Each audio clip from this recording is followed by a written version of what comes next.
Voix-off, narrative documentaire, chapitre 1. Le silence qui parle. En ce moment précis, une certaine personne est en train de prendre une décision capitale qui vous concerne directement. Prêtez une attention particulière à ce que nous allons explorer ensemble, car ce dont il est question se déroule peut être à cet instant même de manière silencieuse, discrète, au plus profond du cœur de quelqu'un. Vous ignorez probablement même que cela se produit. Quelque part, il existe un individu qui pense à vous avec bien plus d'intensité qu'il ne voudrait se l'avouer à lui-même. Il se peut que vous vous sentiez éloigné, perdu, désorienté ou incertain quant à la place que vous occupez auprès de cette personne. En apparence, la situation semble être calme, floue et sans résolution. Mais ce que vous ne percevez pas, c'est ceci. Cet individu se trouve actuellement face à l'un des carrefours émotionnels les plus déterminants de toute son existence, et le choix auquel il est confronté n'a rien d'anodin. Il ne s'agit pas d'une décision facile à prendre. Ce n'est pas quelque chose qu'il fait sans réflexion approfondie. Cette décision porte sur vous, pas simplement sur votre prénom, pas uniquement sur votre photo de profil, pas seulement sur vos messages ou sur de vagues souvenirs, mais sur vous en tant qu'être. Il vous voit comme une présence réelle, comme quelqu'un qui est entré dans sa vie avec un sens et une importance authentiques. Il observe quelque chose de profondément personnel à l'intérieur de lui-même. Il se demande s'il doit avancer ou battre en retraite. Il réfléchit pour savoir s'il doit vous choisir ou céder à ses propres craintes. Il hésite entre s'accrocher ou abandonner. Cette résolution ne peut être précipitée, elle ne peut être ignorée, elle ne peut être enfouie, car vous n'êtes pas simplement un chapitre supplémentaire dans son histoire. Vous représentez un chapitre qu'il ne peut refermer sans affronter sa véritable nature. Chapitre 2. La bataille intérieure. À l'instant présent, cette personne mène un combat intérieur silencieux. Extérieurement, elle peut paraître normale. Elle travaille peu, sort avec des amis, sourit et fait même semblant d'être indifférente. Pourtant, dans son esprit, une réalité totalement différente existe. Ses pensées reviennent vers vous à des moments qu'elle n'a pas planifiés. Tard la nuit, tôt le matin, et durant les pauses tranquilles entre d'autres occupations, elle se pose des questions difficiles. Elle se demande si ce choix va transformer toute sa trajectoire future. Elle se demande si vous choisir signifie devenir une personne nouvelle. Elle craint de vous perdre pour toujours si elle n'agit pas. Mais elle redoute également d'agir et d'échouer une fois de plus. Cette dualité crée une tension psychologique que les spécialistes appellent l'ambivalence décisionnelle, un état où deux forces opposées d'égale intensité paralysent l'action. Voici quelque chose que la plupart des gens ne réalisent jamais. Le silence n'est pas toujours synonyme d'absence de sentiment. Souvent, le silence traduit la présence de la peur. Certains individus ne montrent pas leurs émotions parce qu'ils ont une terreur panique de perdre le contrôle. Certains ne recherchent pas l'amour parce qu'on ne leur a jamais montré comment s'y sentir en sécurité. Certains n'agissent pas, non parce qu'ils sont indifférents, mais parce que se soucier de quelqu'un leur semble dangereux. Comme le penseur Carl Jung l'a exprimé autrefois, là où réside votre peur, se trouve également votre mission. Et vous incarnez une mission à laquelle ils ne peuvent se soustraire. Chapitre 3. Le conflit entre sœurs et esprits. Leur cœur les attire vers vous. Il leur rappelle comment ils se sont sentis vus, comment ils se sont sentis compris, et comment ils ont trouvé la paix dans un monde qui ralentit rarement. Leur cœur se souvient de la version d'eux-mêmes qui existait lorsque vous étiez présent, mais leur esprit oppose une résistance. L'esprit fait ressurgir d'anciennes blessures, d'anciennes déceptions et d'anciens échecs. L'esprit leur murmure d'être prudents. Il les met en garde contre le fait de ressentir à nouveau la même souffrance. Il questionne s'ils sont assez forts, assez guéris ou assez dignes. Voilà la tension dans laquelle ils vivent actuellement, entre guérison et espérance, entre sécurité et prise de risque, entre rester tels qu'ils sont et devenir quelque chose de plus grand. Cette tension psychologique n'est pas inhabituelle. Dans notre société moderne, nous sommes souvent confrontés à ce que les psychologues appellent l'évitement expérientiel, la tendance à éviter les expériences internes douloureuses, même au détriment de nos valeurs profondes et de nos relations significatives. Leur hésitation repose sur l'incertitude concernant votre stabilité. Ils ignorent si vous les attendrez pendant qu'ils démêlent leurs propres conflits internes. Ils craignent qu'en prenant trop de temps, vous finissiez par partir. Mais ils ont aussi peur que, si vous restez, ce soit uniquement parce que vous n'avez pas d'autres options. Cette dualité les maintient dans un état de paralysie. Ils observent vos actions, analysent chaque geste que vous faites pour chercher des indices sur votre état d'esprit. Ils scrutent votre comportement pour voir si votre intérêt faiblit ou si vous continuez à les garder à l'esprit. Chapitre 4. Votre ressenti dans cette dynamique. Pendant ce temps, vous ressentez peu être cette étrangeté, vous sentez peu être une distance qui n'était pas là auparavant. Vous vous demandez peu être pourquoi quelqu'un qui semblait si proche semble maintenant si lointain. Et vous pouvez commencer à vous demander si vous avez fait quelque chose de mal. Laissez-nous vous dire quelque chose d'essentiel. Leur retrait ne parle pas de vous, il parle d'eux. Leur silence ne signifie pas que vous ne comptez pas. Il signifie qu'ils ne savent pas comment gérer à quel point vous comptez. Il y a un niveau de connexion qui effraie les gens parce qu'il exige qu'ils laissent tomber leur masque. Cela exige qu'ils affrontent toutes les versions d'eux-mêmes qu'ils ont enterrées. Cela les oblige à reconnaître qu'ils ont été incomplets sans même le savoir. Lorsque quelqu'un vous rencontre et ressent ce type de reconnaissance, ce n'est pas simplement de l'attirance, c'est une rencontre avec un miroir, et ce miroir reflète non seulement qui ils sont, mais aussi qui ils pourraient devenir. Ce potentiel peut être aussi terrifiant qu'il est magnifique. Cette peur de l'intimité authentique trouve ses racines dans ce que la psychologie moderne appelle les blessures d'attachement. Ces blessures, souvent formées dans l'enfance, créent des schémas de protection qui persistent à l'âge adulte, nous poussant à fuir précisément ce dont nous avons le plus besoin, la connexion véritable. Chapitre 5. Le point de bascule. Maintenant, voici ce qui change tout. Au moment où vous cessez de négocier votre propre valeur, les choses commencent à se mettre en place. La pression se déplace, l'indécision les ronge. Ils constatent que leur hésitation ne les protège pas. Ils réalisent qu'ils doivent modifier leur schéma habituel, sinon ils répéteront sans cesse les mêmes erreurs. Vous êtes devenu un symbole représentant une bifurcation.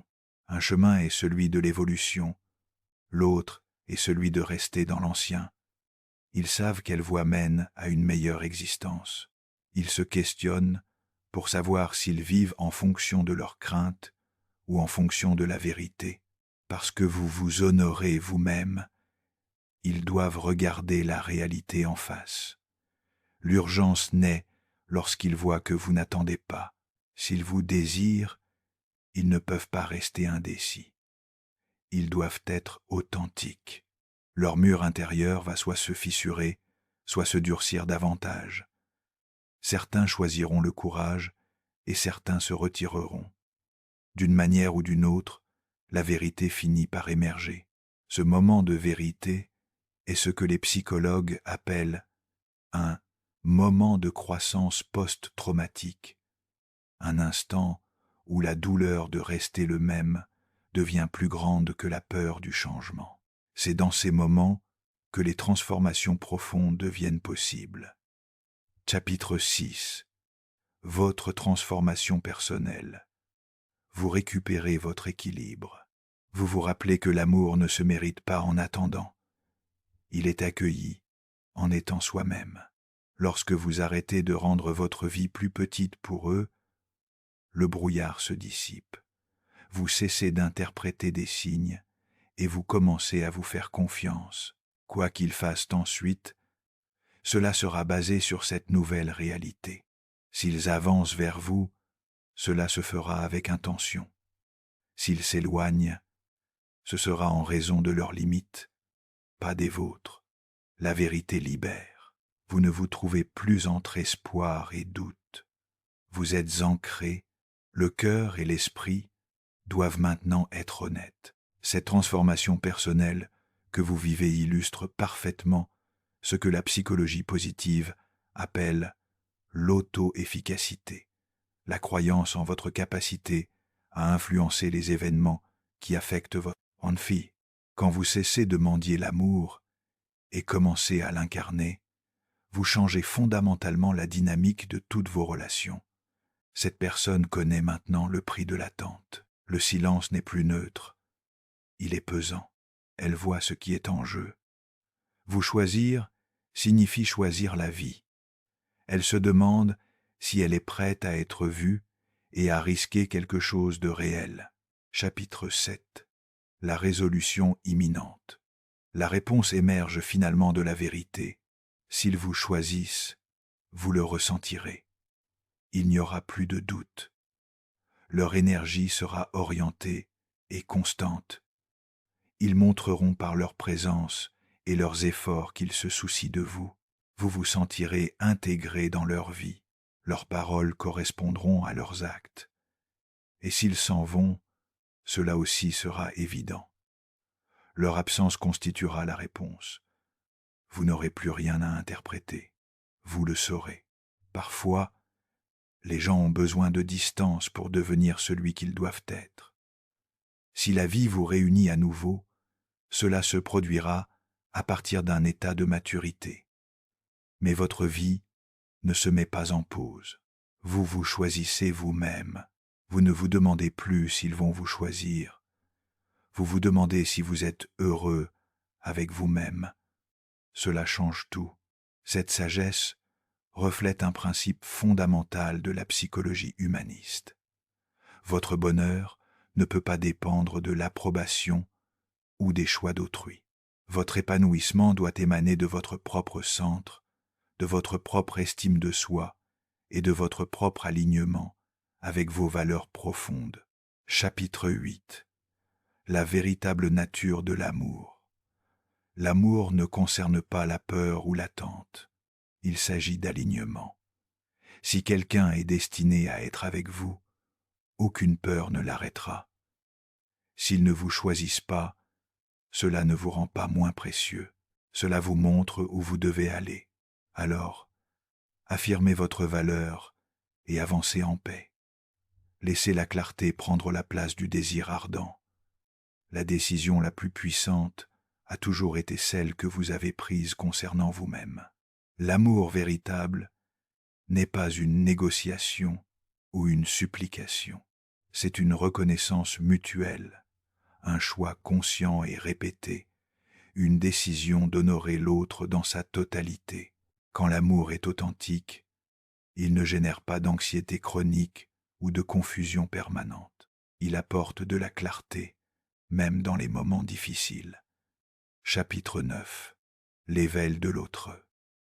Et maintenant, tandis que le silence s'étend, un nouveau niveau de ce voyage commence à se révéler. Cette personne commence à reconnaître que l'espace entre vous n'est pas vide. Il est rempli de tout ce qu'elle a évité. Elle commence à comprendre que chaque fois qu'elle a pensé à vous contacter, mais ne l'a pas fait, elle parlait en réalité à ses propres ombres. Elle voit que vous n'êtes pas un problème à résoudre, mais une réalité à embrasser.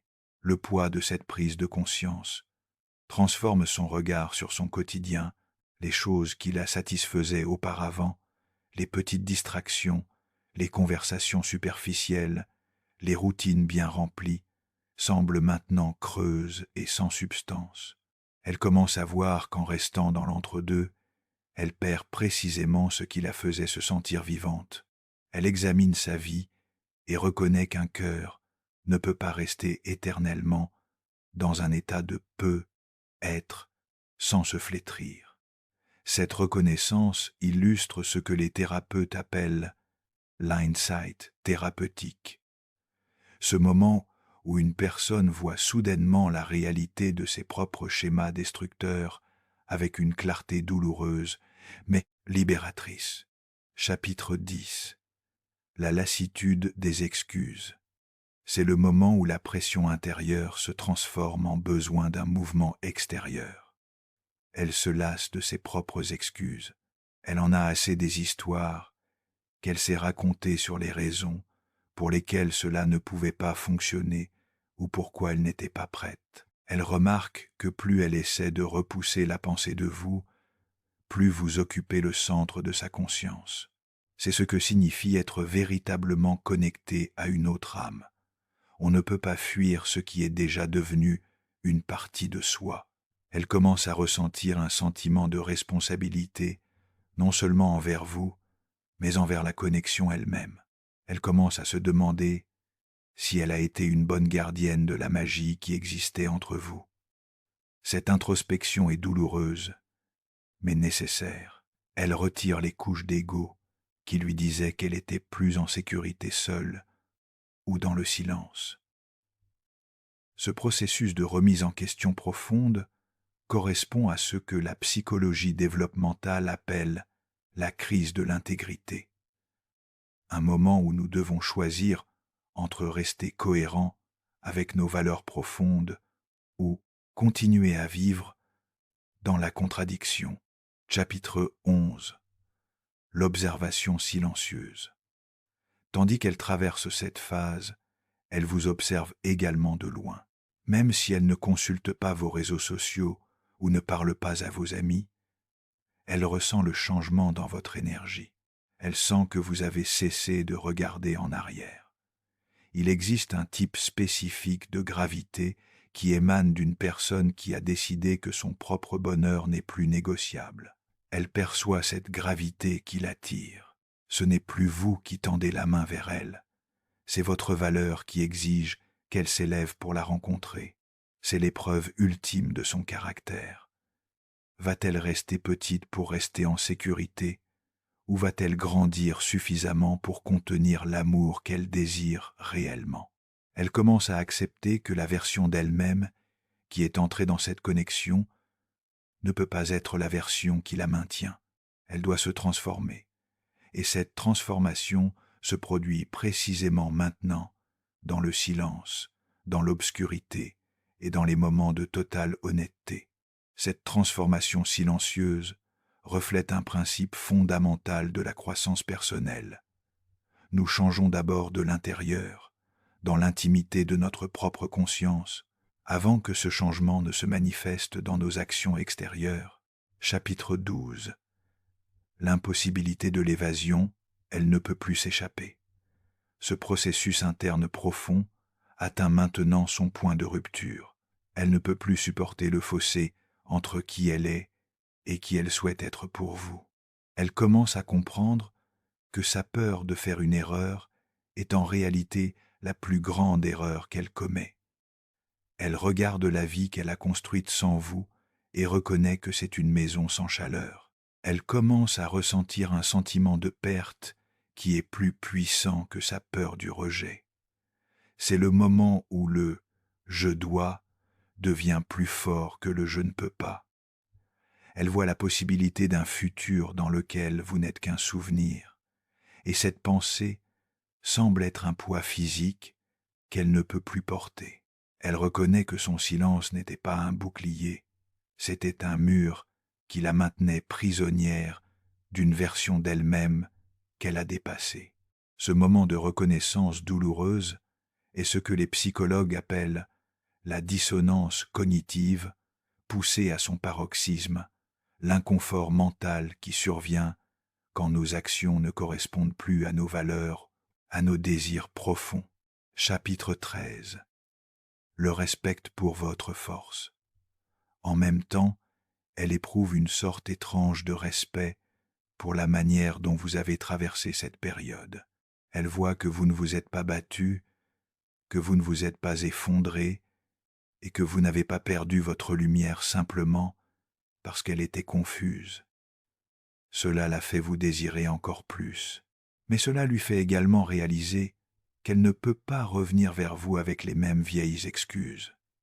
Elle sait que si elle revient, elle doit venir avec honnêteté et un plan véritable. Elle répète les mots qu'elle veut dire et tente de trouver un moyen d'expliquer l'inexplicable. Elle veut vous parler des nuits où elle fixait le plafond, des jours où elle faisait semblant que tout allait bien. Elle veut que vous sachiez que son hésitation n'a jamais concerné votre valeur, mais toujours sa propre préparation.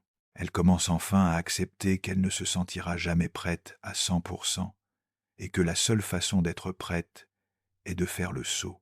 Cette réalisation touche à l'essence même de la condition humaine. Nous ne sommes jamais complètement préparés aux grands défis de la vie, mais c'est précisément dans l'action, malgré l'incertitude, que nous grandissons. Chapitre 14. L'énergie de la finalité. L'énergie entre vous vibre maintenant avec un sentiment de finalité. Quelque chose doit céder.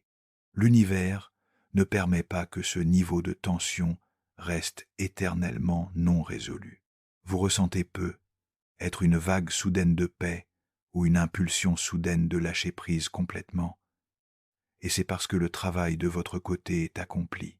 Vous avez créé l'espace, vous avez montré le chemin et vous avez préservé votre dignité. Maintenant, la balle est entièrement dans leur camp. Ils se tiennent au bord du précipice et regardent en bas le sentier qui mène de retour vers vous. Ils respirent profondément et reconnaissent que le pont qu'ils pensaient avoir brûlé est en réalité toujours là, attendant qu'ils le traversent. Le prochain pas qu'ils feront ne sera pas accidentel. Ce sera la chose la plus intentionnelle qu'ils aient jamais faite. Ils sortent de l'ombre et entrent dans la lumière de leur propre vérité. Chapitre 15. La compréhension profonde de l'amour mature. Ce voyage que nous avons exploré ensemble révèle une vérité fondamentale sur l'amour mature. Il ne peut pas s'épanouir dans la peur, l'attente passive ou la négociation de sa propre valeur.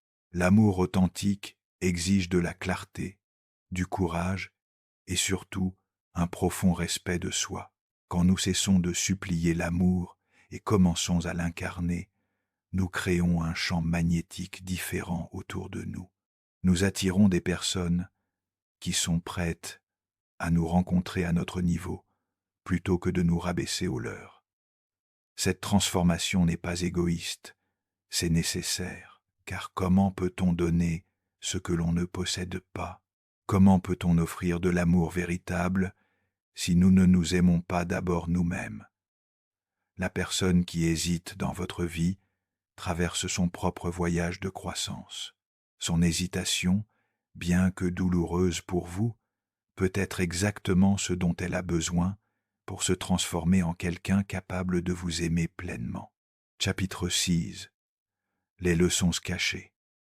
Dans cette attente, dans cette incertitude, vous apprenez des leçons précieuses sur votre propre résilience. Vous découvrez que votre bonheur ne dépend pas des décisions d'autrui. Vous réalisez que votre valeur n'est pas déterminée par le fait qu'on vous choisisse ou non. Ces découvertes sont douloureuses au début, mais elles deviennent votre plus grande force. Elles vous libèrent du besoin de validation externe et vous ancrent dans votre propre centre de gravité émotionnelle. Quand vous atteignez cet état d'autonomie émotionnelle, quelque chose de magique se produit. Vous devenez irrésistible, non par manipulation, mais par authenticité. Votre paix intérieure devient un phare qui guide les autres vers leur propre vérité. La personne qui lutte avec sa décision ressent ce changement en vous, même à distance. Elle perçoit que vous n'êtes plus en mode attente, mais en mode accomplissement. Cette réalisation accélère son propre processus de décision. Chapitre 17. La danse des énergies. Il existe une danse énergétique subtile qui se joue entre deux personnes connectées. Quand l'une avance, l'autre recule souvent, et vice-versa. Cette danse peut persister jusqu'à ce que les deux personnes trouvent leur équilibre individuel. Votre refus de continuer cette danse, votre décision de vous retirer du jeu de l'attente, crée un espace nouveau. Dans cet espace, la vérité peut enfin émerger. L'autre personne ne peut plus se cacher dans l'ambiguïté de vos espoirs. Cette dynamique illustre un principe profond des relations humaines.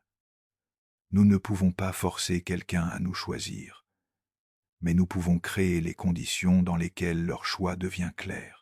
En vous respectant suffisamment pour ne plus accepter l'incertitude chronique, vous forcez l'autre à confronter sa propre ambivalence. Cette confrontation, bien qu'inconfortable, est nécessaire pour la résolution. Chapitre 18. La psychologie du changement. Le changement humain suit souvent un schéma prévisible. D'abord la résistance, puis la contemplation, ensuite la préparation et finalement l'action. La personne dans votre vie traverse ces étapes maintenant. Sa résistance initiale était motivée par la peur et les blessures du passé. Sa contemplation actuelle est alimentée par la réalisation que rester dans l'ancien schéma lui coûte plus cher que de risquer le changement.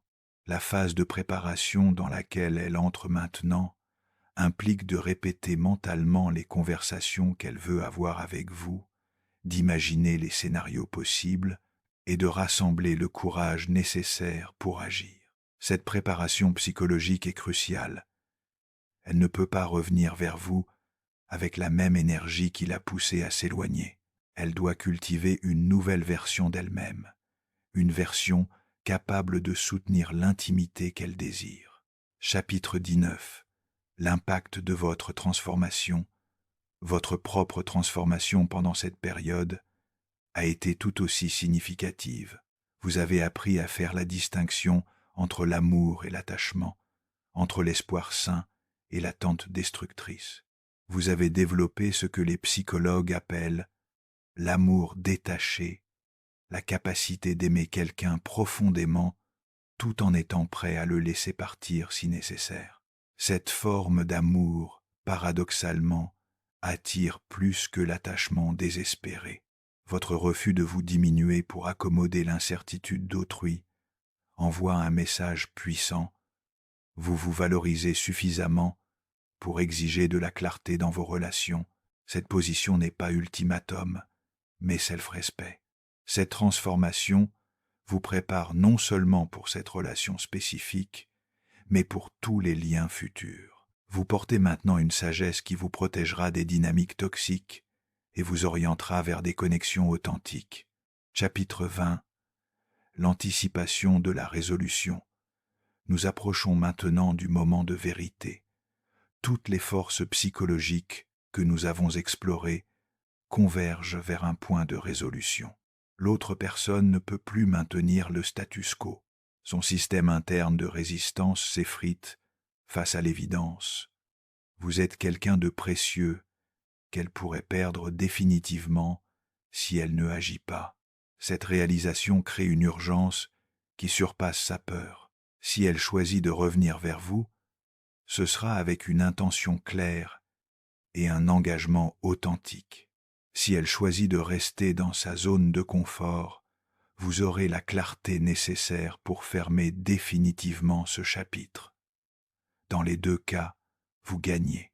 Soit vous récupérez cette personne transformée et prête à s'engager, soit vous vous libérez définitivement d'une situation qui ne vous servait plus.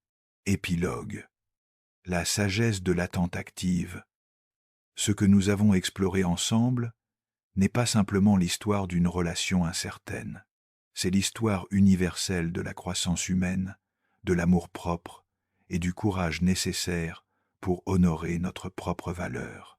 Vous avez appris que l'attente passive épuise, mais que l'attente active, celle où l'on continue à vivre pleinement sa vie, transforme. Vous avez découvert que l'amour véritable ne suppliant pas, mais inspire. Vous portez maintenant une sagesse précieuse.